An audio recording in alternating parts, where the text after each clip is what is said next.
ইহুদিরা যুগে যুগে মুসলমানদের সাথে ষড়যন্ত্র করছে, ঠিক কিনা জোরে বলেন? ইহুদিরা বড় খারাপ জাতি, এই খ্রিস্টানরা বড় খারাপ জাতি। এই জাতিরা প্রত্যেকটা পদে পদে আমাদের রাসূল করিম সাল্লাল্লাহু আলাইহি ওয়াসাল্লামকে হত্যা করতে চাইছে। এক জুমায় বয়ান করছিলাম, এই ইহুদিরা শেষ পর্যন্ত রাহমাতুল লিল আলামিনকে হত্যা করতে চাইছে। এই ইহুদিদের ব্যাপারে আল্লাহ তাআলা 1 নম্বর পারা সূরা বাকারার মধ্যে আয়াত নাজিল করেছেন, ওয়ালান তারদু আনকাল ইয়াহুদু ওয়ালান নাসারা হাত্তা তাত্তাবিআ মিল্লাতাহুম।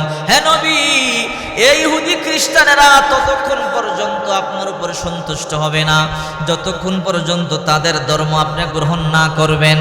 وقالت اليهود ليست النصارى على شيء وقالت النصارى ليست اليهود على شيء। ইহুদি খ্রিস্টানদের মধ্যে দ্বন্দ্ব। ইহুদিরা করে খ্রিস্টানদের ধর্ম বলতে কিছু নাই, খ্রিস্টানেরা বলে ইহুদিদের ধর্ম বলতে কিছু নাই। রাসূল করিম সাল্লাল্লাহু আলাইহি ওয়াসাল্লাম সতর্ক করেছেন, যুগে যুগে যখন তোমরা ইহুদিদেরকে পাইবা তাআল্লুক করবা না। এই ইহুদিদের একটাই টার্গেট, এই দুনিয়া থেকে কেমনে মুসলমানদেরকে নিশ্চিহ্ন করা যায়, ঠিক কি না? খলিফাতুল মুসলিমিন যখন খলিফা হয়ে গেলেন, একদল ইহুদি আমিরুল মুমিনিন ওমর রাদিয়াল্লাহু তাআলা আনহুর কাছে আসলো, ওমর, আমরা ধর্মে ইহুদি, তোমরা ধর্মে মুসলমান। ওমর, তোমরা দাবি করো তোমাদের ধর্ম পৃথিবীর মধ্যে সর্বশ্রেষ্ঠ, আর আমরা মনে করি আমাদের মুসার ধর্ম পৃথিবীর মধ্যে সর্বশ্রেষ্ঠ। তোমরা বলো তোমাদের নবী মুহাম্মদুর রাসূলুল্লাহর কোরআন সবচেয়ে বড় সত্য ধর্ম, আর আমরা বলি আমাদের মুসা নবীর তাওরাত কিতাব এই পৃথিবীর মধ্যে সবচেয়ে শ্রেষ্ঠ ধর্ম। তোমরা বলো তোমাদের নবী আল্লাহর সাথে সরাসরি গিয়া মেরাজে কথা বলেছে, আর আমরা বলি আমাদের নবী মুসা তুর পাহাড়ে গিয়ে আল্লাহর সাথে কথা বলেছে। ওমর, তোমাকে আমরা 4টা প্রশ্ন করব, যদি 4টা প্রশ্নের জবাব তোমরা আসমানি কিতাব থেকে দিতে পারো, আমরা বিশ্বাস করব তোমাদের ধর্ম সত্য ধর্ম, আর আমরা কালিমা পড়ব, মুসলমান হয়ে যাব।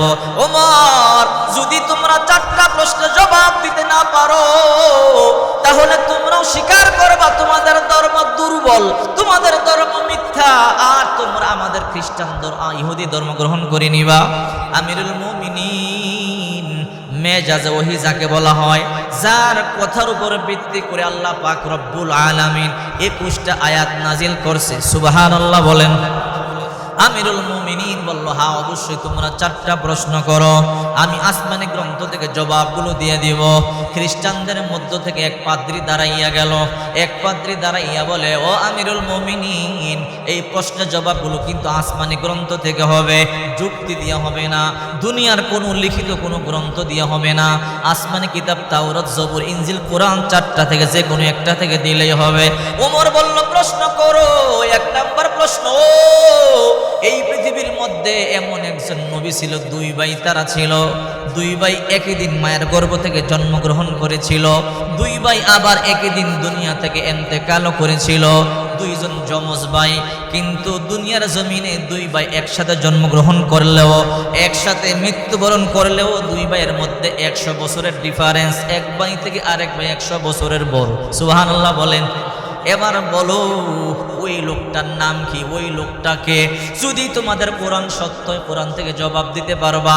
কোরআনের মধ্যেই জবাব আছে না নাই? আল্লাহ মুর্দার জিন্দা করতে পারে কি পারে না? ইব্রাহিম পয়গম্বর আল্লাহকে ডাকিয়া বলে, ওয়াইদ ক্বালা ইব্রাহিম রব্বি আরিনি কাইফা তুহিল মাউতা। আল্লাহ, আপনি মুর্দারে কেমনে জিন্দা করবেন আমারে দেখান। আল্লাহ বলে, ক্বালা ওয়ালাম তুমিন, ইব্রাহিম তুমি কি বিশ্বাস করো না আমি আল্লাহ যে মুর্দারে জিন্দা করতে পারি, ওটা তোমার বিশ্বাস হয় না? বলে, আল্লাহ বিশ্বাস হয়, তো আবার তুমি কেন দেখবার জন্য চাও? বলে, ক্বালা লা ইতমাইন্না কলবি, আল্লাহ অন্তরে বিশ্বাস আরো দৃঢ় হওয়ার জন্য।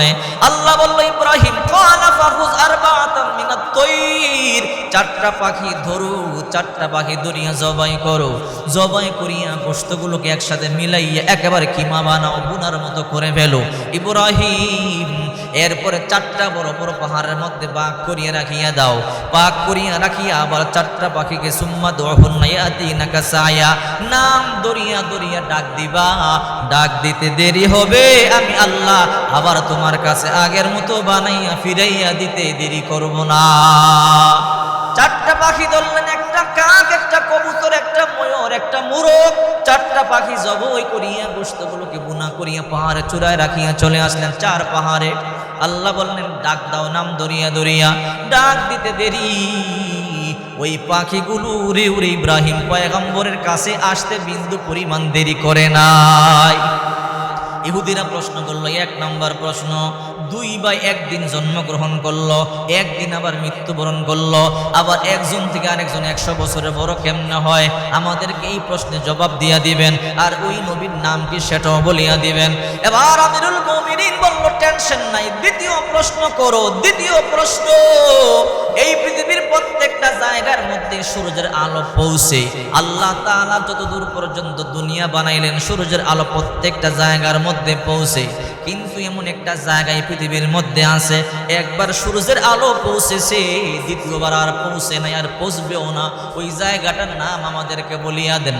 আমিরুল মুমিনিন বললেন, 3 নম্বর প্রশ্ন করো। বলে 3 নম্বর প্রশ্ন, এই পৃথিবীর মধ্যে একটা কবর আছে, ওই কবরের মধ্যে একটা লাশ আছে, ওই লাশটাও জিন্দা, কবরও জিন্দা। ওই কবর লাশটারে নিয়ে চলাফেরা পর্যন্ত করতে পারে। এমন একটা সময় আসছে, ওই কবর থেকে লাশটা জীবিত বের হয়েছে। আমাদেরকে বলবেন ওই লাশটার নাম কি, আর ওই কবরটা কোথায়, আর ওই কবরটার নাম কি? আমিরুল মুমিনিন বললেন, 4 নম্বর প্রশ্ন করেন। বলে 4 নম্বর প্রশ্ন হলো, এই পৃথিবীর মধ্যে এমন একটা কারাগার আছে, এমন একটা জেলখানা আছে, যেই জেলখানার মধ্যে নিঃশ্বাস পর্যন্ত নেওয়া জায়েজ নাই, পারমিশন নাই। কেউ নিঃশ্বাস পর্যন্ত নিতে পারে না। যতদিন পর্যন্ত কারাগারে থাকবেন নিঃশ্বাস নেওয়া বন্ধ। কিন্তু তারপরও ওই কারাগারের জেলখানার ভিতরে যারা আছে তারা জিন্দা থাকে। আল্লাহু আকবার বলেন। এবার বলেন ওই কারাগারটার নাম কি? ওই কারাগার থেকে আবার এই লোকটা আবার জিন্দা বের হয়ে আসে, কিন্তু আল্লাহ চাইলে আবার মুর্দারও বের হয়। এবার বলেন এই 4টা প্রশ্নের জবাব চাই। আমিরুল মুমিনিন বলল, তোমরা বসে, কোনো টেনশন করবা না, এই 4টা জবাব আমি তোমাদেরকে দিয়ে দেব।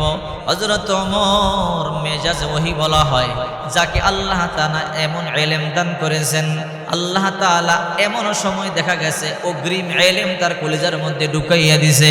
রাসূল করিম সাল্লাল্লাহু আলাইহি ওয়াসাল্লাম পরামর্শে বসলেন। এমন সময় গেছে সাহাবায়ে কেরামদের থেকে পরামর্শ নিলেন, কিন্তু মাঝে মাঝে ওমর যে রায় দিয়েছে, ওই রায়টা আল্লাহ তাআলা নিজেও সমর্থন করেছে। সুবহানাল্লাহ। এবার আমিরুল মুমিনিন বলে, তোমাদের প্রশ্ন শেষ? বলে হ্যাঁ।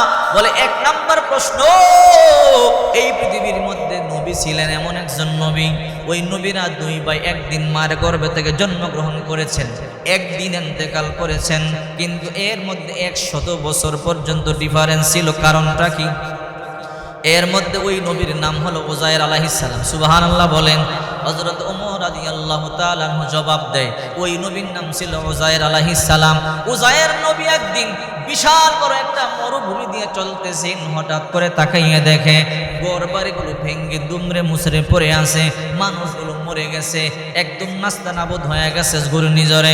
উযায়ের নবী মনে মনে চিন্তা করলো, আল্লাহ তাআলা এদেরকে আবার কেমনে জিন্দা করবে?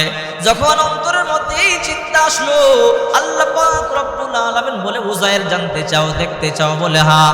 বলে উযায়ের ঠিক আছে, তুমি ঘুমাইয়া যাও। উযায়ের আলাইহিস সালাম ঘুমাইয়া গেলেন। ঘুমের মধ্যে 100 বছর। সুবহানাল্লাহ বলেন।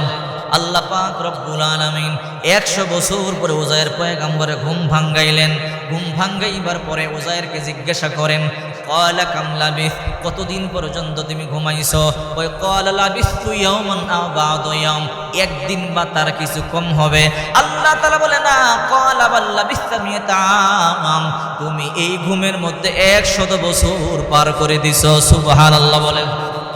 ফানজুর ইলা তুআমিকা ওয়া শারাবিকা লাম ইয়াতাসান্না। ও উযায়ের, চলে গেছে দেখো, আগের দালান কোঠা ছিল না, এখন জনবসতি হয়ে গেছে। উযায়ের পয়গম্বর বলে, হ্যাঁ, আগে তো এইরকম এলাকা ছিল না, ঘর বাড়ি ছিল না, গাছ গাছালি ছিল না, বিশাল বড় বড় পুরাতন গাছ দেখা যায়, বিশাল বড় বড় ঘর দেখা যায়, বিল্ডিং দেখা যায়, বোঝা যায় 100 বছর চলে গেল। আল্লাহ বলে, উযায়ের তুমি তাকাইয়া দেখো, অনজুর ইলা তুআমিকা ওয়া শারাবিকা লাম ইয়াতাসান্না, তোমার খাদ্য খাদ্য আগের মতো আছে, তোমার পানি আগের মতো আছে, পচে নাই, নষ্ট হয় নাই। আল্লাহু আকবার বলেন। আর ওয়াংজুর ইলা হিমারিকা, আর তোমার গাদার দিকে তাকাও, গাদা মরিয়া পুষিয়া মাটির সাথে মিশিয়া গেছে। রে উযাইর, আমি তোমার পানিকে সুরক্ষিত রাখছি, তোমার খাদ্য সুরক্ষিত রাখছি, তোমার গাদাকে মারিয়া মাটির সাথে মিশাইয়া দিছি। এইবার তুমি নাম ধরিয়া ডাকো, দেখবা তোমার গাদা তোমার কাছে দৌড়াইয়া চলে আসবে। নাম ধরিয়া ডাক দিতে দেরি, মুর্দা গাদা হাড্ডি গোশত জোড়া লাগিয়া জিন্দা হইয়া দৌড়াইয়া আসতে দেরি হয় না। আল্লাহু আকবার। قادر قدرت داری برکمال انت ربی انت حسبی جل جلال تو ہی قادر جلیل اللہ جہادار بہر حال تو ہی میرا نگہدار। এই উযাইর নবী তার বাড়ি থেকে 100 বছর পরে এমনি হয়ে গেল। এবার ইহুদিরা বলে সাদাকতা ইয়া উমর, উমর তুমি যা বললা তা সত্য বললাম।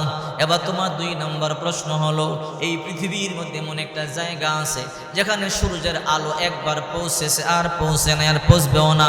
ওই জায়গাটা নীল দরিয়ার সমুদ্র।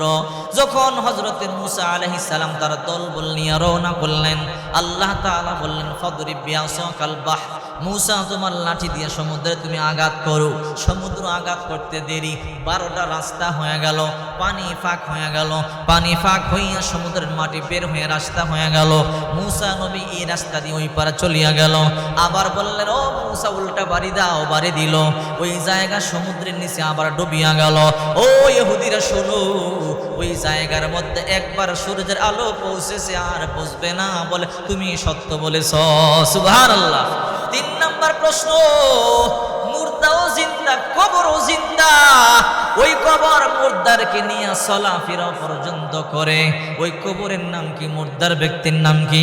আমিরুল মুমিনিন বলে ইহুদিরা ওই মুর্দার ব্যক্তির নাম হলো ইউনুস আলাইহিস সালাম। সুবহানাল্লাহ বলেন। ইউনুস পয়গম্বরকে যখন সমুদ্রের মধ্যে নিক্ষেপ করিয়া দিল, বড় একটা মাছে খাইল, ওই মাছটা হইল কবর। ওই মাছের পেটের মধ্যে 40 দিন পর্যন্ত ইউনুস পয়গম্বর ছিল। 40 দিন পরে ইউনুস পয়গম্বর জিন্দা ওই মাছের পেট থেকে বের হয়ে গেল। ওই মাছ নামক পেটের কবর থেকে জিন্দা ইউনুস পয়গম্বর বের হয়েছে। ওই মাছের পেটের কবর জিন্দা কবর, ইউনুস নবী ছিল জিন্দা লাশ। আল্লাহু আকবার। তোমার প্রত্যেকটা প্রশ্নের জবাব সঠিক হয়েছে। এবার 4 নম্বর প্রশ্নের উত্তরটা দিয়া দাও। আমিরুল মুমিনিন 4 নম্বর প্রশ্নের জবাব দিয়া দিলেন। 4 নম্বর প্রশ্ন কি? বলে 4 নম্বর প্রশ্ন হলো এমন একটা কয়াতখানা, এর ভিতরে নিঃশ্বাস নেওয়া বন্ধ, নিঃশ্বাস নেওয়া যাবে না। তারপর মুর্দার, তারপর ওই কয়াতখানার ভিতরে যারা আছে তারা সবাই জিন্দা থাকে। ঘটনা কি? এবার আমিরুল মুমিনিন বলল এটা হলো মায়ের পেট। মায়ের পেট নামক জেলখানার মধ্যে যতদিন পর্যন্ত সন্তান থাকে নিঃশ্বাস নেওয়া যায় না। কি নিঃশ্বাস নেওয়া যায় না। তারপর আল্লাহ তাআলা জিন্দা রাখে। এই সব কিছুর মালিক কে? আমিরুল মুমিনিন যখন জবাব দিয়া দিলেন, এবার খ্রিস্টানেরা ইহুদিরা বলে আমিরুল মুমিনিন আপনি যা বলেছেন সত্য বলেছেন। আমরা বিশ্বাস করি এই মুসলিম ধর্ম সত্য ধর্ম, আমরা বিশ্বাস করি মুহাম্মদুর রাসূলুল্লাহ সত্য নবী, আমরা বিশ্বাস করি এই মুহাম্মদুর রাসূলুল্লাহ সর্বশেষ নবী, বিকল্প কোনো রাস্তা নাই। আল্লাহু আকবার। ইমামুল আউয়ালিন ওয়াল আখিরিন বাহর সাদকা রাহমাতাল লিল আলামিন, শুধু জোদাস রাহমাতাল লিল আলামিন, মসজিদে উশুদ হামারু এ জমিন। এই জন্য আল্লাহ পাক রব্বুল আলামিন বলেন ওয়ামা খালাকাতুল জিন্না ওয়াল ইনসা ইল্লা লিয়াবুদুন, আমি জিন জাতি মানব জাতিকে সৃষ্টি করেছি ইবাদত বন্দেগীর জন্য। আর তোমরা যখন ক্ষমতার মধ্যে যাবে, আল্লাযীনা মাক্কান্নাহুম ফিল আরদি আকামুস সালাতা ওয়া আতাউজ যাকাতা ওয়া আমারু বিল মা'রুফি ওয়া নাহাউ আনিল মুনকার ওয়ালিল্লাহি আকিবাতুল উমুর। ক্ষমতা পাইলে 4 কাজ করবা। 1 নম্বর কাজ হলো নামাজ প্রতিষ্ঠা করবা, নামাজ পড়বার জন্য আইন প্রণয়ন করবা। সৌদি আরব যান, নামাজের সময় দোকানপাট চলে না, বন্ধ করতে হয়, ঠিক কিনা জোরে বলেন। দোকান যদি খোলা থাকে লাইসেন্স বন্ধ করে দেয়, পানিশমেন্ট হয়, বেত্রাঘাত হয়, অর্থ জরিমানা হয়। যদি আমাদের দেশে কোনোদিন ইসলাম প্রতিষ্ঠিত হয় তাহলে আমরাও বিশ্বাস রাখি আমাদের দেশটাতেও আল্লাহর কোরআনের আইন চালু হবে, ঠিক কিনা জোরে বলেন। কারণ ওই দিনের অপেক্ষায় আমরা আছি। এই জন্য সবাই চেষ্টা করবেন আমাদের দেশে যেন আমরা কোন ইসলামী দলকে ক্ষমতায় আনতে পারি। রাসূল করিম সাল্লাল্লাহু আলাইহি ওয়াসাল্লাম বলেন 2 নাম্বার ওয়াতুজ যাকাত, যাকাত দিবা, যাকাত অর্থভিত্তিক ব্যবস্থা তোমরা প্রতিষ্ঠা করবা। 3 নাম্বার আমারু বিল মারুফ, সৎ কাজে আদেশ করবা। এখন তো সৎ কাজে আদেশ করলো রাগ হয়, যদি কই সিগারেট খাওয়া বন্ধ করেন রাগ হয়, কথা বলেন ঠিক কিনা? ওনারে ভালো বললাম রাগ হয়। মদ খাওয়া বন্ধ করেন, গাঞ্জা খাওয়া বন্ধ করেন, ইয়াবা খাওয়া বন্ধ করেন। এই ভালো কথা বলবেন, উল্টা রাগ হইব, বলবে তোমার তে কম বুঝি না, তোমার কাম তুমি করো, আমার কাম আমি করি। এরকম করে কি করে না? এরপর হাতে দড়িয়া পায়ে দড়িয়া এদেরকে বুঝাইবেন। রাসূল করিম সাল্লাল্লাহু আলাইহি ওয়াসাল্লাম একবার নয়, 2 বার নয়, আবু জাহেলকে এতবার দাওয়াত দিয়েছে বেহিসাব। আবু জাহেল শুধু নবীকে শারীরিক আঘাতই করেছে 500 বার। যদি 500 বার নবীকে শারীরিক আঘাত করে তো রাসূলুল্লাহ তাকে দাওয়াত দিছে কয়বার? কথা বুঝেন নাই? 500 বার শুধু আঘাত প্রাপ্ত হয়েছে, 500 বারের বেশি শুধু আঘাত প্রাপ্ত হয়েছে। কখনো রসুলকে ধাক্কা দিছে, কখনো রসুলকে ঘুষি দিছে, জামা ধরে টান দিছে, কখনো বেয়াজ্জতি করছে, পাগল বলছে, এইরকম 500 বার। তাহলে রসুল তারে দাওয়াত দিছে কত? চিন্তা করেন।